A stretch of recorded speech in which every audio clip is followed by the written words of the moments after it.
with elite athletes, military personnel, and high performing professionals. If there's one mindset shift that separates those who excel from the rest, um, what would it be, and how can we adopt that mindset?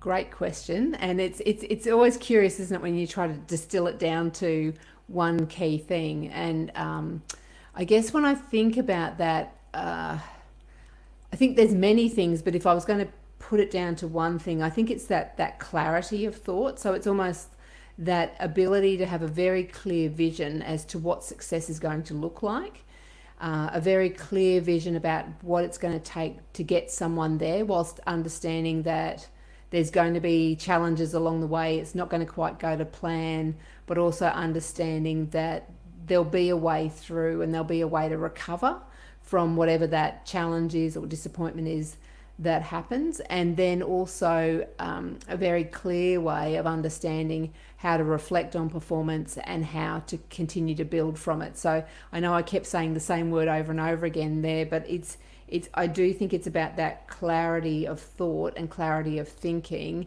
that then gives you, I guess, permission, if you like, to navigate through the ins and the outs and the ups and the downs of elite performance and to set yourself up for success.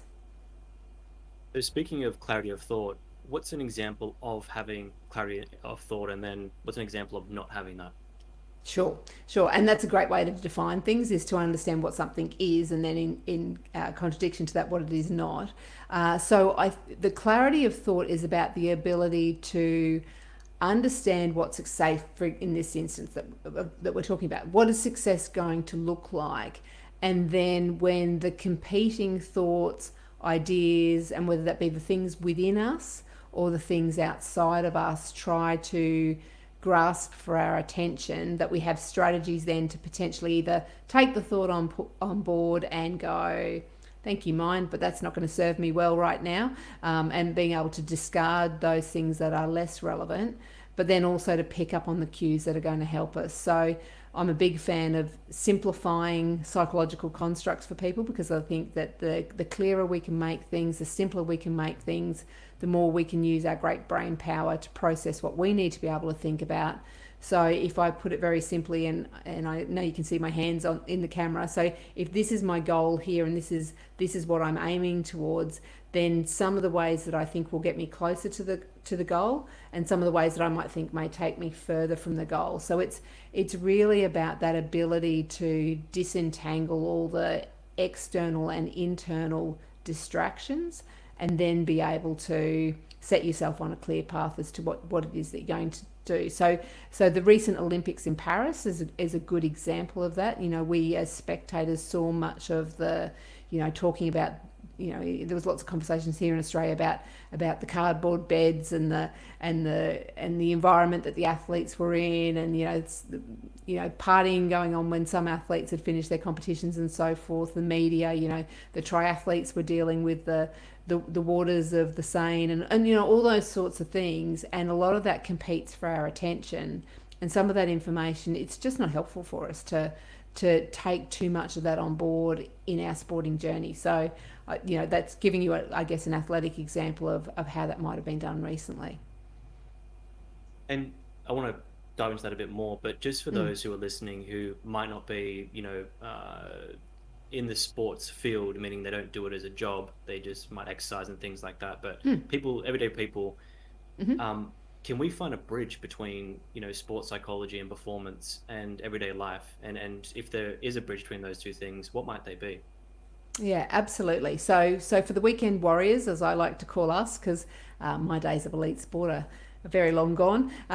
So very much just training for life, and the occasional event that I might go in for the t-shirt and the celebrations afterwards.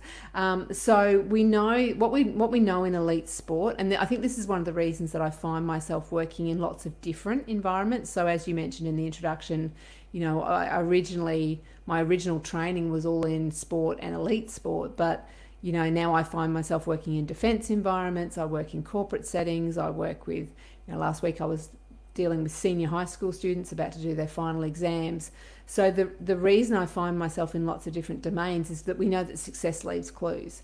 So when someone performs well, so let's take an elite athletic performer, that doesn't happen by accident. So I'm always talking to athletes that on any performance, there's two key pieces of information available for us: is the successes and the wins, and what did that look like. Success leaves clues. So if you want to repeat that success, then would be wise to pick up on what some of those clues might be.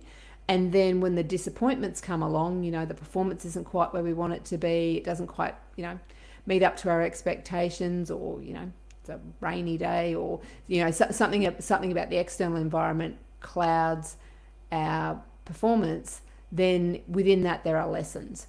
So the lessons are really valuable for us, because if we have control over whatever those lessons are, then we can help set ourselves up so we don't step back and repeat it. And I think, just as a general rule for life, and I don't know if you find this, Luke, and if some of the listeners do as well, is that I find that if life's trying to teach me a lesson about something and I choose to ignore it, then life will come along and try and teach it to me again, and it will keep persisting and tapping me on the shoulder saying, "Jo, you're not paying attention here," until I do. So, sport is one of those great environments that allows us to, have the wins, have the lessons.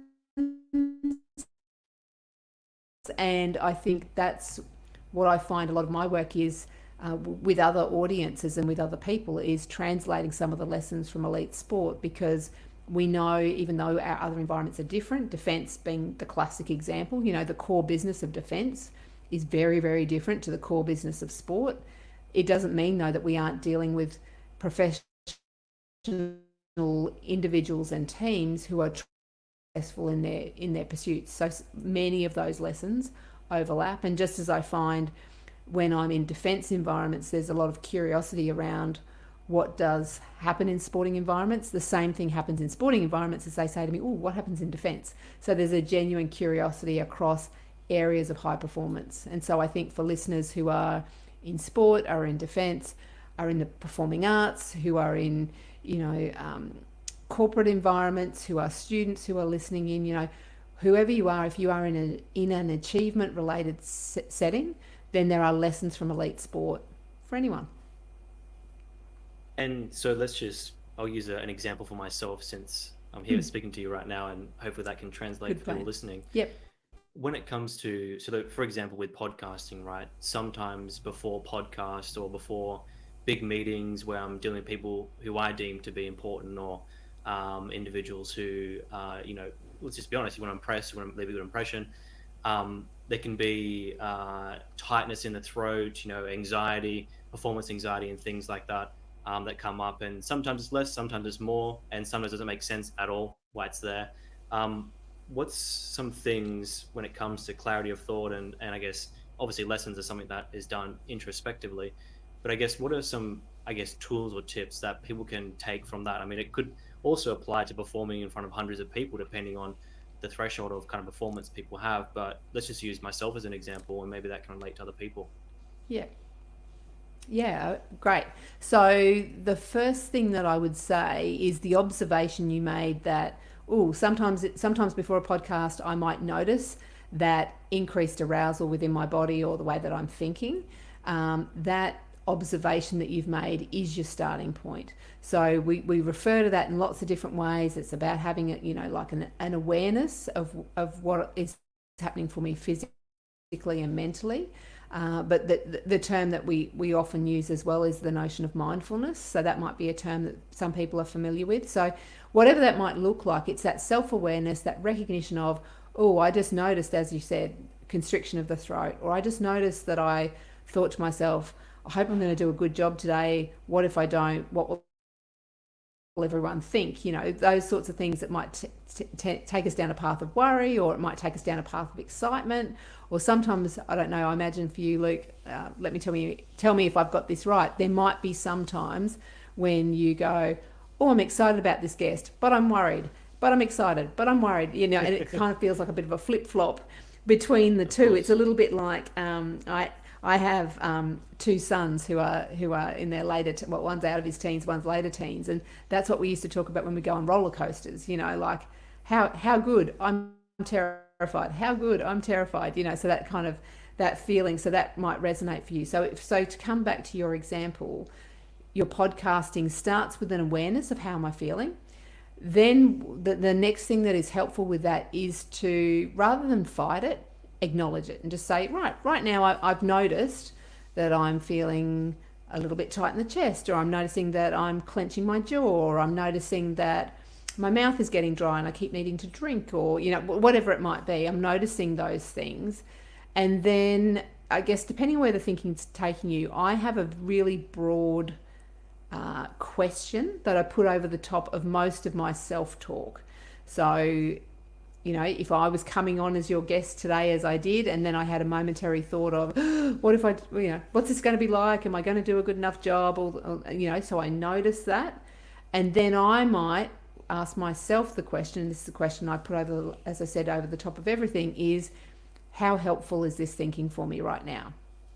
So I'm not going down the lens, like I'm not judging the thought. I'm not going, hey, Joe, that was a really negative, unhelpful thought that you had just there. Bad human, don't think that way, because that's only going to really, I guess, accelerate that and make that worse. But what I do is I just go, okay, so I just had the thought, what if I'm a terrible guest today? And you've just had the thought of, I wonder how today's show's going to go. And both of us can ask ourselves the question, so with that in mind, is that a helpful thought for me, or is it a less helpful thought for me? So if my thought of I'm going to do a terrible job today is less helpful, then I might employ some of my own strategies and what I'm going to need to do there is kind of lower all that tension that's going there. So I would start with something really complicated, like a breath, and I would just simply take some nice steady breaths, and then I would either tell myself something that's probably closer to the truth, because that's the other thing to think about, is just because I think it doesn't mean that it's true. I've just thought that I'm going to be a terrible guest, but I'm pretty sure the last time I was a guest on a podcast, I did a reasonable job, and I did another one, and you've looked at my background and you've probably thought, like if you thought I was going to be a terrible guest, I probably wouldn't have got this far. So everything, all the evidence is telling me that I'm probably it's going to be okay. It's going to be okay. And then the other challenge is, like for you, of you going, oh, I wonder how the show's going to go today. I don't know what Joe's going to be like as a guest. I wonder how I'm going to be with her and all the rest of it. Well, when you look at how many episodes you've run, when you look at your preparation, when you know how committed you are to this topic, when we know that you're speaking in an area that you're passionate about, all of that evidence tells us that you're set up for a great show. So I think, and I hope that you did think that, Luke, before you came on air. I mean, you can decide whether or not you want to share that with the audience or not. But I guess just broadly, those are some of the things that I would say coming in. Notice where I'm at, noticing whether it's more a physical tightness or a mental tightness. How can I adjust a little bit about that? How can I be kind to myself? And what's going to be most helpful for me in this 2 minutes before I go on air with Luke and we start this conversation. Yeah, and I feel for those who are everyday psychologists, and what I mean by that is people who are fascinated in the realm of psychology and performance and things like that.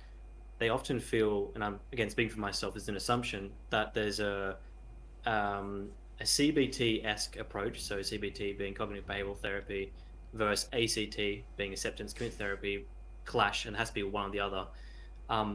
How important is it? How can we combine, I guess, acceptance along with that, I guess you could say, reframing and framing things? And do they exist together, or are they contrasting things? Well, I'm grateful that you mentioned both of those approaches, because I feel like my answer did both of those.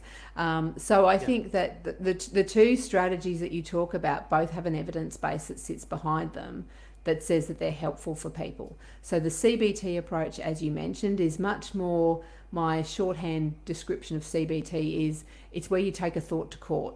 That you basically take a thought of, I'm going to be a terrible guest, and you analyze it from 5 or 6 different angles potentially. What is the evidence that it's true? What are the alternatives? What are the implications?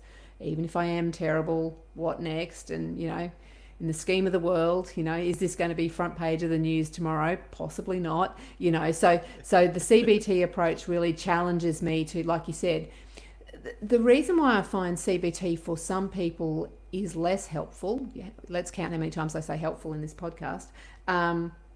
Is because it is quite an effortful analytical style of a strategy. So for some people that works beautifully, and I'm going to say that for me, often, because I am a thinker, it works beautifully for me.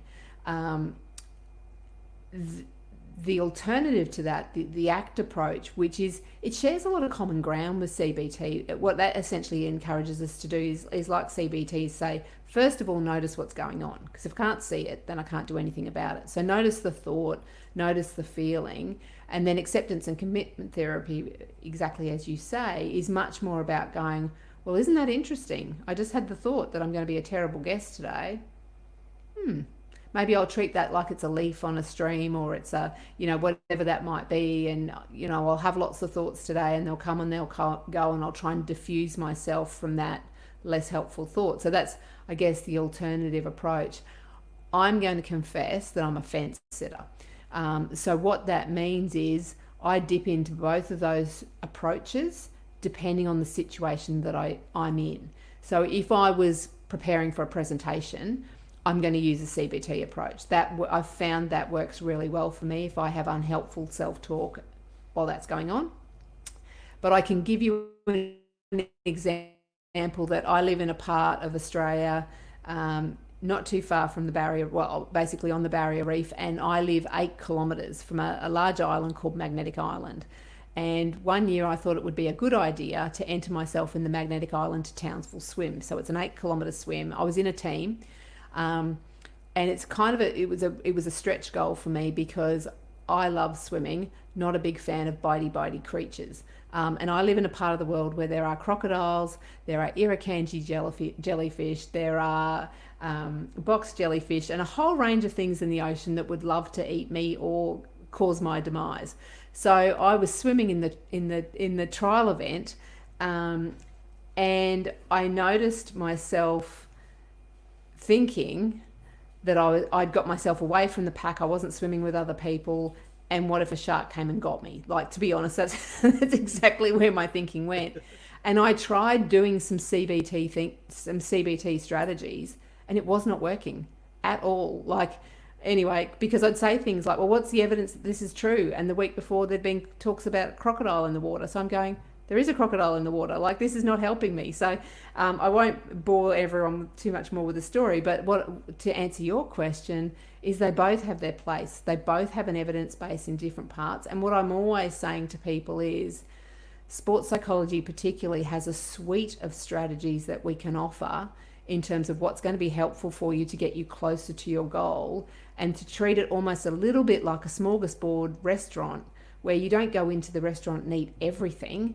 Try different bits and pieces, find what works for you, and then lean into those strategies at the right moment. So we're all kind of a bit of a work in progress, I think, when we're playing around with these strategies, and to see that if the strategy doesn't work for me right now, then there might be another one that will come along that will be more effective, or that strategy might work better in another circumstance.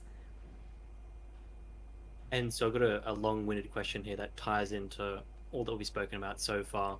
So on the weekend there was an event called UFC Noche, which was this huge event for mixed martial arts in the realm of. Did you watch it? Are you a fan of combat sports or not really? Or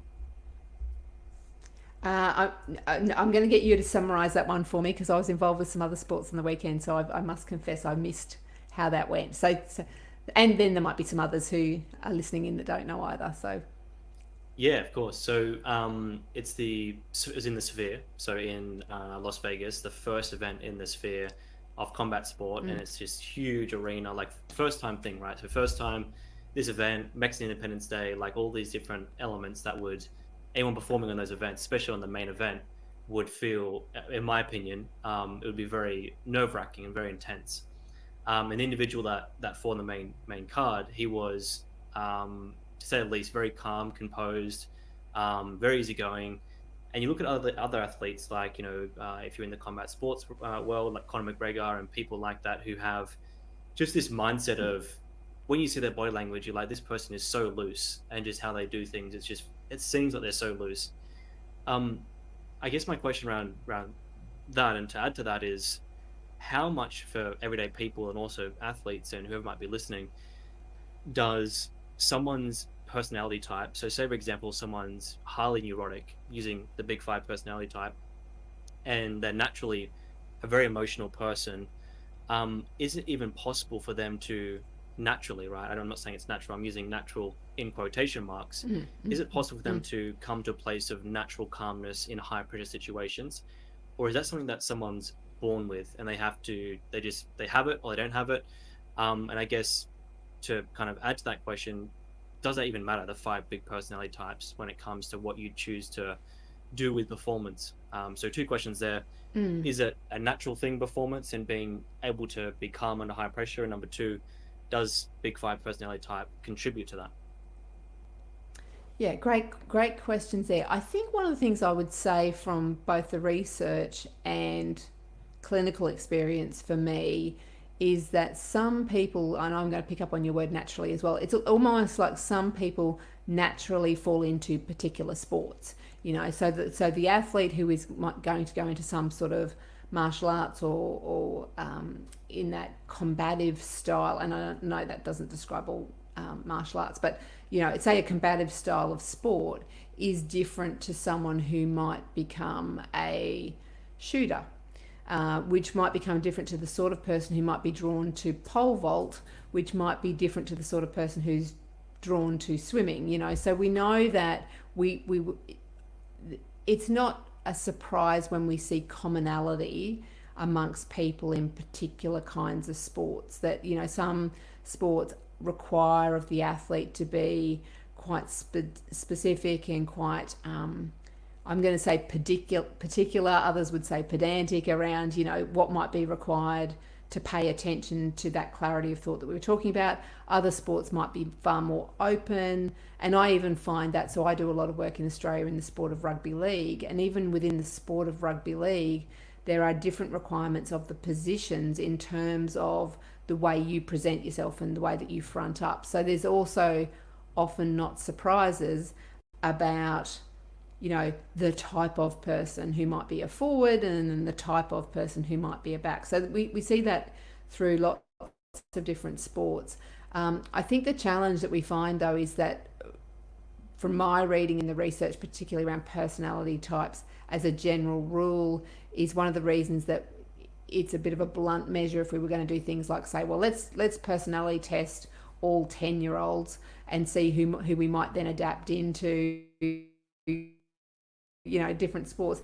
I mean, sometimes that becomes part of the equation, but what most people in that performance selection space would probably tell you is that it's not a holistic measure, because what might then typify a someone who might do archery might be similar to someone who would be really good as a violinist, say. So one of the reasons we often don't see differences in personality types from elite sporting population to the general population is because excelling in any achievement situation requires that clarity of thought if we stick with that particular message. So I think that there are some people that would lean heavily on their personality characteristics and would make part of the journey easier.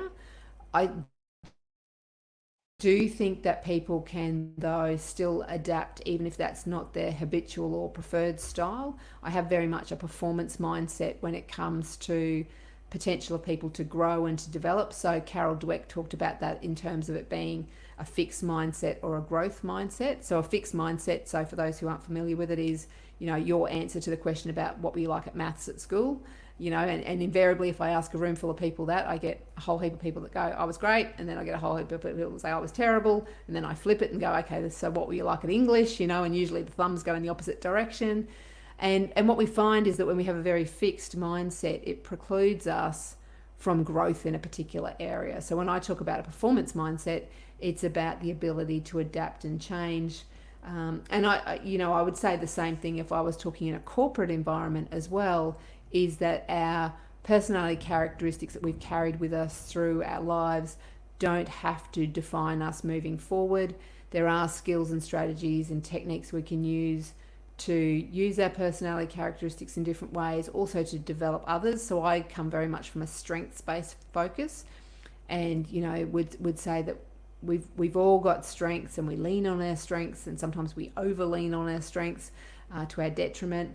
But that doesn't mean we can't work in other areas as well. So I do tend to have a very much an approach that I think all humans are a work in progress. There's always something that any of us can be working on, developing.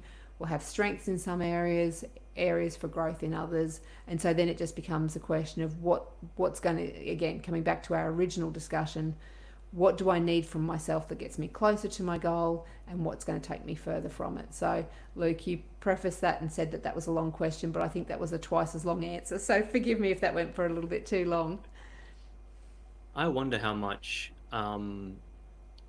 performance anxiety and just emotions in general impact cognitive tasks. So if someone's sitting for an IQ test, for example, and whether or not you think they're relevant is another question, but if we're judging someone based on intelligence, which typically is what is someone's IQ, and various things around that, I wonder how much anxiety towards performance around that test, or school and things like that, impacts and I think how we see ourselves would definitely impact the results we get in those kind of tests. What do you think? Yeah, absolutely. It's massive, I think, to if I was going to summarize it in one word. The way I sometimes describe it, and I haven't done it for the sake of this interview because I wear glasses, and they get a bit shiny on the screen, and I actually see better from the screen. Anyway, no one needs to know that, but anyway, that's the truth. But the reason that I mention it is that here are my glasses. I just grabbed them off the table.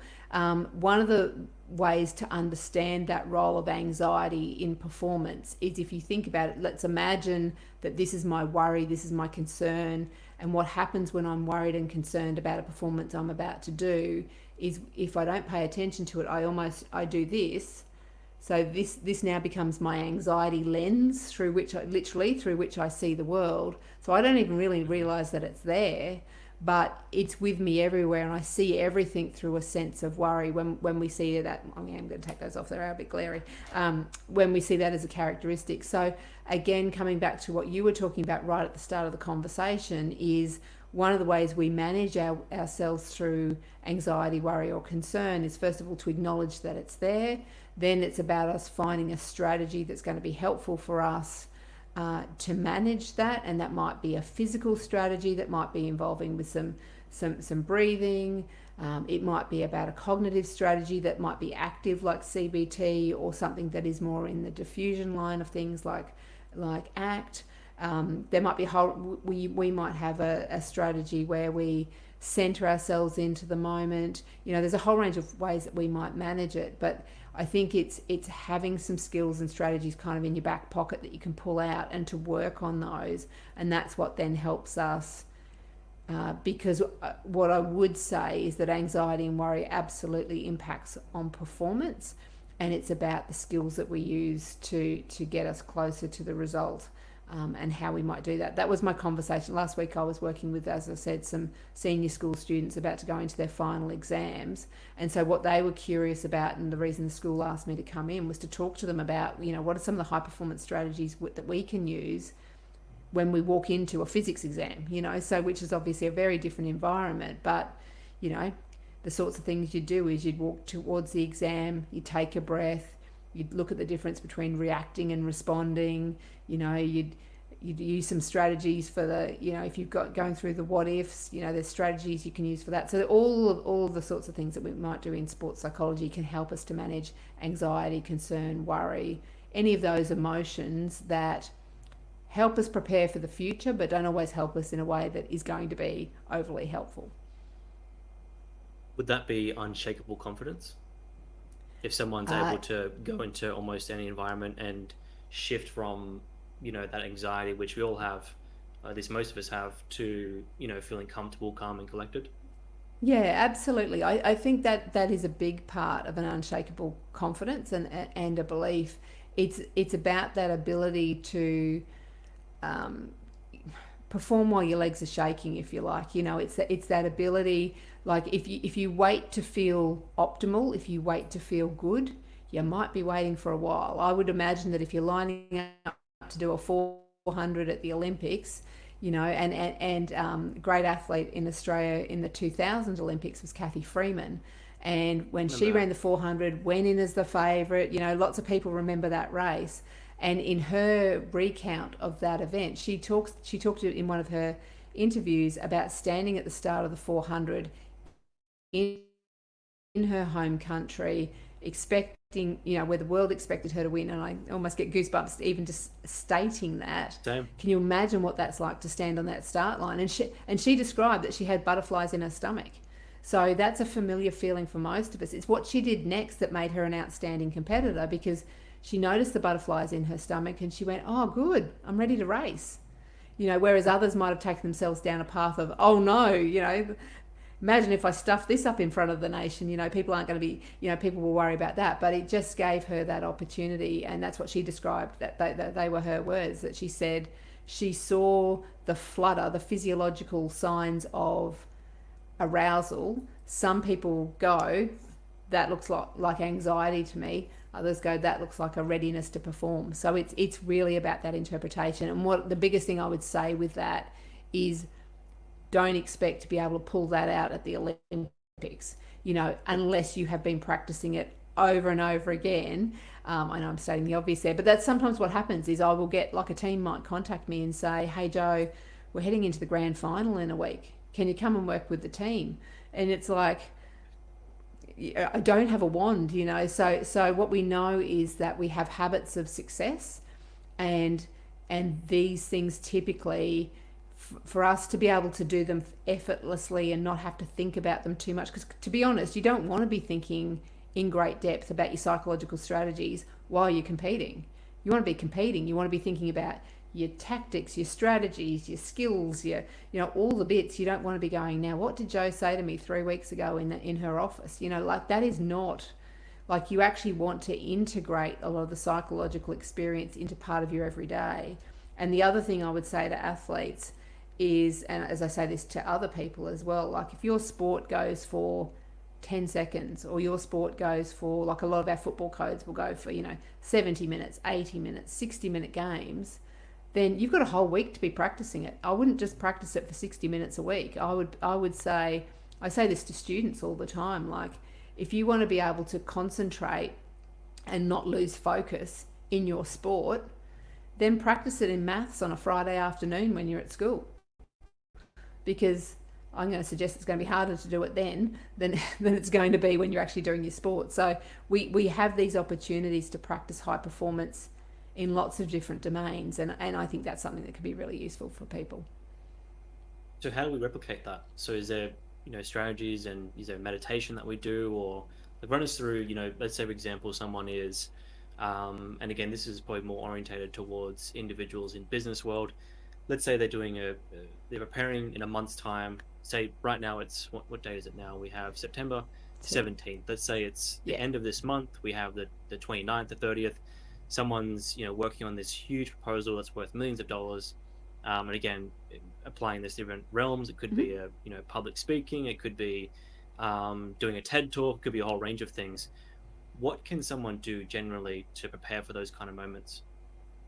A range of things. Well, obviously they need to sort their TED talk out, or they need to get their brief ready, or they need to, like, you've got to do the work. So you've got to get that in place for starters. So that would be tip number one. And then depending upon your time orientation, like, if I've got something big happening it's interesting. So I am a planner. So I have speaking events all the way through to the end of the year, and I'm pretty much midway through November at the moment. So I work well when I've got that much lead time. Other people will be on the 26th of September going, oh, that's right, I've got a TED talk to do. So more power to them if they can do that. I know that's not my strategy. So you obviously need to do the background work. We know that. Then what I would say is you want to have, and again, practice would be the other thing that I would say. Like, if it's a really big thing that has a lot, I would say practice it in front of the mirror, practice it in front of a colleague. just like we do as athletes who practice before they go to competition. There's a reason that they do it. Like, you want to have the skill, and you want to be able to do it. The other thing that I would say, and I would put a lot of weight on this, around what are some of the habits of success, is you if I'm going to say to you three key things that you absolutely need to do if you've got something like that coming up, and be prepared. Everyone should get their notepads out, because this is really complicated and you won't have thought of this before. I want you to go to bed, I want you to eat well, and I want you to do some physical activity. And I say that obviously with a little bit of irony in what I'm saying, in that the biggest, like, there's low hanging fruit for us here. There are the foundational things that set us up for success. And even the wisest people won't make good decisions when their glucose is low, and they're not fueled, and they're not hydrated, and they're tired. So absolutely, some of the best things that you can do to set yourself up for success in your performance is you get sufficient rest and sleep, is that you fuel yourself well. And if we're not talking about an athlete per se, but in this example, we're giving a corporate example, is that you get some physical activity now, and whatever that might be, because different people's bodies are different. But even if it is on the morning of the presentation, going out for a 20-minute walk and standing under a tree, like, that's a win. So you actually need to do those foundational things first. And I think some people get a bit disappointed when I often there's a presentation I give on the 5 key predictors of high performance, and spoiler alert, the first 3 things are those things I just said. You need to be fueled, you need to be rested, and you need to engage in physical activity, because then you've set up your base of resilience and adaptation, and then you can bring in your bright and shiny stuff, and you can do your CBTs and your ACTs and all the rest of it. Always much harder to do if you're the reverse of that. So if you're tired, you're cranky, you're hungry, and you haven't moved for a while. And speaking to that around sleep, so someone who is performing the next day, they're going to find it hard to sleep. Maybe some people will. For me, having a history of up and down insomnia and various things, something that I found really helpful, and it's with a client that I'm working with, on his content, his side of things. One of the interesting quotes that he said, and he's doing CBTI, so cognitive behavioral therapy for insomnia, and for perfectionists specifically. And one of the things he says around sleep is, we have this culture coming up in the background, like Matthew Walker and things like that, about the perfect sleep, going to bed at the same time, having the same schedule, wake up at the same time, seeing sunlight. And what he said is that that's one of the things that is affecting how we sleep. And he said the principle we want to take away from this is whenever, however, wherever, right? So sleep is something that you can do whenever, wherever, however, meaning that removing the rigidity around how it needs to be done. Would you say that when it comes to performance, I know sleep is a part of that, because if you're sleeping well, then you can perform the next day and you'll be have much more energy.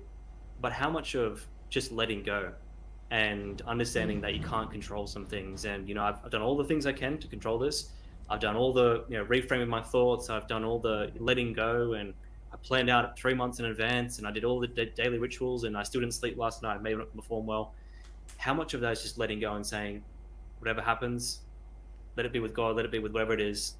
How much of that is important? And I guess how do we do that? Like, is there a strategy or method, or is it just letting go? Yeah, yeah, there is. And I'm going to pull out a word that you used, and you were describing someone else's description of the strategy, is the perfect sleep. I've got to say, I'm not a fan of that phrase. So what we know is that, and I think that's what you're saying, that's what's consistent with your message, is that if you strive for perfection, you will typically end up disappointed. Because I would love to know what the perfect sleep is, because I don't think I've ever had it, and I've been on the planet for a while. So what I would say to that too, though, is that, can I have the perfect lead in to a night of sleep? No. Can I have an excellent lead in to a night of sleep? Yeah, I probably can. Like for me, we do know that there is some advice out there, and it's there for good reason. We do know that consistency of bedtime is generally helpful for most people. We do know that room temperature is typically helpful for most people, that most people, and notice all this most people I'm saying, I'm not saying all people. So for the person who's listening and going, oh, it doesn't matter, when I go to sleep, I sleep well. Well, again, more power to you if you can do that.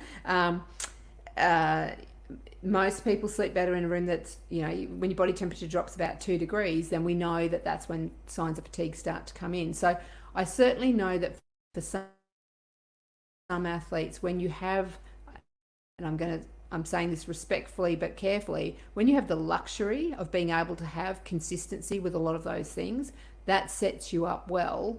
But on the days that it doesn't, if you did the best that you could, that is what it is. And so, like exactly what you're saying there, Luke, is if we get caught up in that, then that becomes really challenging for ourselves in terms of how we navigate it. And then there's nothing worse than lying awake at night worrying because you're lying awake at night. So I had someone say that to me the other day. I lie there, Joe, and I just watch the clock. And I said, okay, get rid of the clock. Like whether you've laid there for 10 minutes or you've laid there for 45 minutes, you're better off not to know. And in fact, going, oh, it's 2:10 a.m. Oh no, now it's 2:30. Oh no, now I'm going to be really, really tired because now it's 2:50 and I can't believe now it's got a 3 in it, and I have to get up soon. All that sort of stuff is so, there are recommendations around sleep for a while. Ideally, not being on your tech. Ideally, just using your bed for sleep. Ideally, blocking out, like all those sorts of things. So set it up as best you can, and then accept and appreciate what it is. And I've seen some, you can have all the best preparation, and then you go to Paris and you sleep on a cardboard bed. So it's about having that adaptability and flexibility around going, this would be my preferred, but I'll be okay if that's not what it is. And I think that's all you can do with that. Is it's you can get caught up in it, but yes. I work with the PNG Orchids, which is the Women's National Rugby League team, and we have this great phrase, which is not pissy, which is top pissing for it doesn't matter. So when we went to the World Cup in England, and for many of those players it was their first ever trip overseas, and why not, let's go to England in the middle of winter. I was responsible for wellbeing and the sports psychology side of things, so we did a lot of planning for what's going to go pear-shaped, because let's face it, travelling, lots goes pear-shaped. A World Cup, lots goes pear-shaped. So Nox Bissy became a really helpful phrase for us, and we just go, yeah, Nox Bissy. It would be nice if we had, if we got to the stadium on time, but we're not. Nox Bissy. We'll get there. They can't start without us. So we'd kind of try and be a bit flexible, a bit of a sense of humour around it where we can, and having that cognitive flexibility around, unfortunately this has happened, but fortunately we'll navigate it. We'll get through. And then also, playing for the things that you can plan for. There's a interesting book, I think it's called The Art of Learning by Josh Watkins, and he mastered, in my words, mastered chess, then moved to a sport of foiling, which is the surfboard that raises up off the water, and some other sports as well. And what he did in one of his, when he was playing chess, he noticed that he got really distracted by noises around him. So he went home and he put like heavy metal music on as he would play chess, like on full blast, playing chess as he would play heavy metal music. So I guess also to add to that as well, if I can add my own 2 cents, it's also planning for what you can plan for. Yeah, absolutely. And I love that, simulating for when it goes wrong. So we would, for if I come back to the orchids, we did some training in Australia before we went to the UK, and we went out on the very sunny Gold Coast. That's always beautiful, and it was pouring with rain and it was cold. I mean, two things that never happen on the Gold Coast. And we all went Nox Bissy, and how good that we get to train in the rain. And it's that gratitude piece, because what we're doing, we're training for a World Cup. Let's not complain about this, and if it goes wrong for us, it goes wrong for others, and we just find a way to navigate through. So yeah, I love that idea of simulating for adversity, and we will sometimes do that for athletes. We'll set them up and we'll take away some gear, or we'll make something go wrong, and that happens in defense too. There's a type of training that I've been involved with that's referred to as cognitive PT, which is cognitive physical training, which means let's put the soldiers under physical duress through their training and then make them assemble a tent. Oh, but we just won't tell them that we've taken the main pole out or something. We set it up for disruption, for distraction, for frustration, And it just all comes back to that message that it's not so much what happens to us, but it's what we do and how we deal with it that becomes important. So often, mentally, the workaround for performance is, this will happen again. This is a long-term thing. In a year's time, I can do this again. 2 years' time, I can do this again. In Olympics case, it could be 4 years. There's always the journey is the way, so to speak. I'm interested when it comes to the military side of things, when you're literally dealing with life or death in the field. How does that mindset change, and what does that look like? Just out of curiosity, because I don't think it would apply for many people besides military personnel.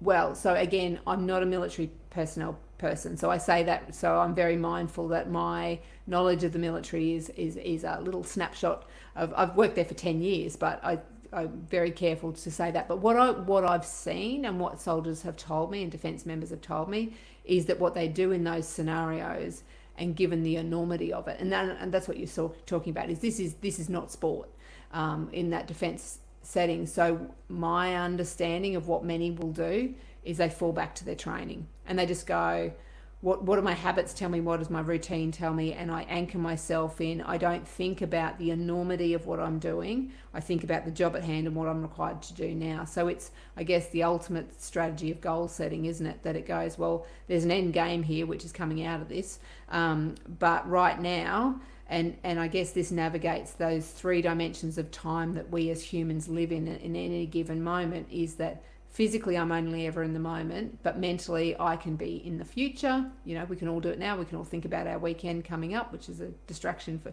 particularly for you and I. You and I shouldn't do that too much. We can think back to what happened this morning. I can think about my breakfast. You can think, actually I don't know what time of day it is with you, but it's middle of the day for me. And then we can be focusing on what's happening for us in this podcast right now. So my experience with defence personnel is they are very well trained in getting their head in the right place at the right time, and that's not only what allows them to get the job done, but it's what helps keep them and others alive. And how much of performance and not getting things right, but just letting go, has to do with spirituality? I know this is maybe a unexpected question, but it just came to me. How much of this is believing in a something beyond you? It's like, well, I can't control this. In the UFC, going back to that example, because that's the sport that I watch the most. There's a group of individuals from Dagestan who everything to them is God and God's will, and they're Muslim, and they believe that no matter what happens, this is what God wants, and I don't have a choice. Like, I'm gonna do everything I can physically for myself as a person. At the end of the day, I don't have a choice, because this is God's will, so to speak. So how much of, doesn't matter what the religion is or the deity is, how much of that is important to letting go? Do you see that with athletes and how they perform? I see that with many athletes. I don't see that with all athletes, because as you mentioned, that spirituality sits differently for different people. Certainly when I worked with the Orchids, that was actually central. When we set the team values, which we set up, and we had 4 key values there that we put in action. But what sat above the top of that was God first. So the people of PNG are very spiritual, and that there's a lot of comfort within that. There's a lot of perspective within that, and it is part of the DNA of everyone. And that was a really important component for us to be able to bring into the campaign. So a sense of purpose makes sense to a lot of athletes, and for many that will potentially come from a spiritual lens. For others it might come in other ways, but that fits in with a basic human need, I think, to make sense of the world. And for many, spirituality offers that. So I'm always open to how an athlete might want to explore that and think about that. And I guess where we've sometimes had to navigate through that is when you've got, say, a basketball team that might have a squad of 10 players. Now maybe you've got 4 or 5 with a very strong spiritual faith and others who don't. So then we talk about that and we navigate that, and give people the space, because ultimately what athletes will tell me, particularly in a team, is, I don't mind what it is, Luke, just do whatever's going to get the best out of you for today's game, because we need you, buddy, and you'll say the same to me. So as long as what I need doesn't encroach or impact too negatively on what you need, then then most athletes I find are pretty good to go with whatever it is that an athlete might need. And when it comes to human performance, what is one thing that is, what's one thing that's changed the most, and what's been the most consistent over the whole time you've been doing this? Yeah, so that's a great question. So consistency, I'll speak for my own practice in working with athletes, because I think what psychology as a science has endeavoured to do is develop and grow. So I've been in the profession for over 30 years, so I've certainly seen it from particularly sports psychology. It was a very unusual thing. I used to walk around the corridors of the football team, and some of the players wouldn't even speak to me because I thought I could read their minds, and all sorts of other hocus pocus that they thought that I might have, which would have been, I don't know if that would have been a great thing or not. I'm still two minds about that, whether I want to be able to read someone's mind, but I can't. So consistently for me, that one of the elements that I've carried through my work over the 30 years has been the importance of values for individual athletes and values for teams. That I think that values offer you the anchor point to set yourself up in terms of your behaviors and the way that you think. It's something I do in my own practice, like it's something I do in my own work. If I'm working on a project, the first thing I do is I go back to my values. I remind myself of what they are, even though I don't need to remind myself because I'm literally doing this every day, but I need to do this every day because it becomes my reset. So I think the values piece is often I'm going to say is often not done well, or as well as it could be. That people, they'll come up with values, they become words on a wall, they'll put them up with a poster or something like that, and then you go into that team or organization or whatever it is, and you say, what are the values here? And you watch people have to avert their gaze to look at the wall to see what the values are. So that is an example of values not working. But I think when it's done well, it is one of the things that can really take you through difficult conversations, high performance. I think that consistently for me, that's been one. And I guess what's happened along the way for the journey in sports psychology that I've seen is that as the science has developed and grown, as it's developed and grown, how concepts have been understood. Some things have been dropped by the wayside and new ideas have come forward. So, for example, when I finished in the early 1990s, a big thing that psychology used to deliver on was stress management. And it was all about, people are stressed. How do we manage our stress? What do we do about that? And then psychology had a kind of a realization that it's not actually about managing the stress, it's more about managing ourselves in times of adversity. And that's where we saw the messaging go far more to resilience, about how do we adapt, how do we grow, how do we recover when something doesn't go well, and how can we potentially even be better coming through the experience, even if it's a challenging one. So I think that's an example of an area that, I don't think I've been asked to present on stress management. I couldn't tell you the last time someone said, can you come and do something for us on stress management? But, resilience is what people want to talk about because our conceptualization of it has grown and improved. So for those who are listening, again, who are in the space of business, doing deals, and, there's always something higher above, right? There's always a new thing, always same with sports, same with anything in life. There's always one step above, and it's like, this is the biggest it'll ever be, and then the next time it's even bigger and bigger and bigger. Yeah.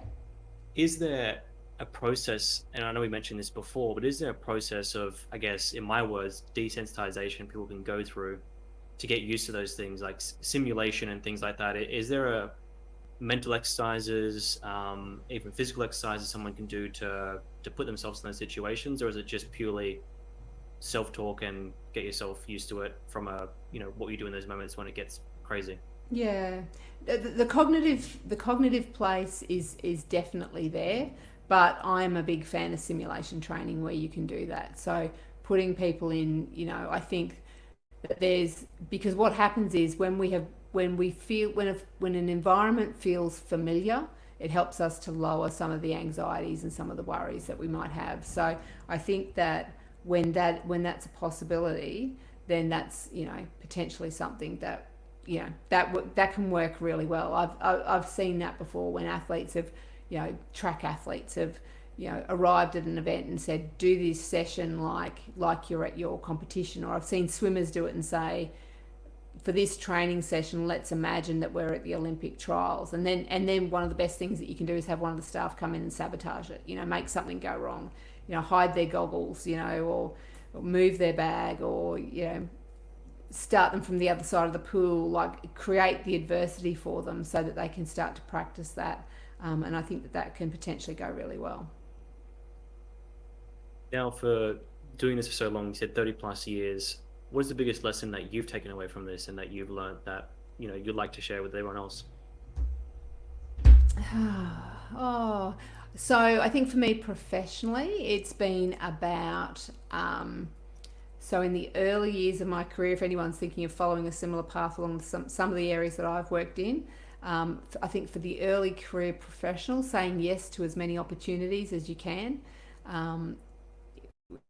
Worked really well for me. There were times when I felt like I had to bite off more than I could chew, and chew hard. So there was that. But then I think I've found, as I've now got to this phase in my career, which is obviously 3 decades on, I now more often say no than yes. So, and I think that's been the biggest lesson for me, is that by saying whatever I say no to, gives me more space for the things I want to say yes to. So say, for example, this podcast, you reached out to me, I had a little look at your background, and I went, yeah, this is something I want to be part of.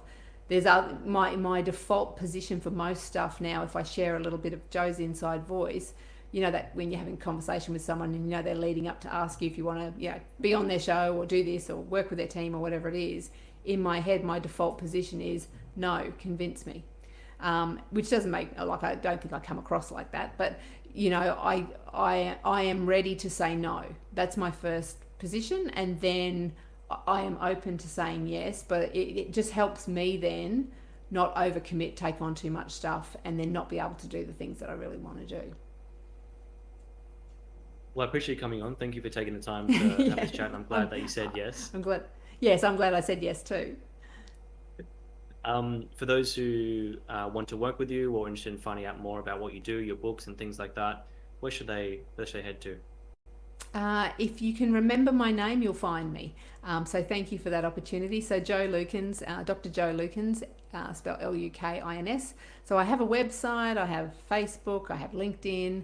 My books are on Amazon for those, depending on where you are, or actually, you can get my books anywhere, so it doesn't have to be through Amazon, but they certainly do stock and sell those.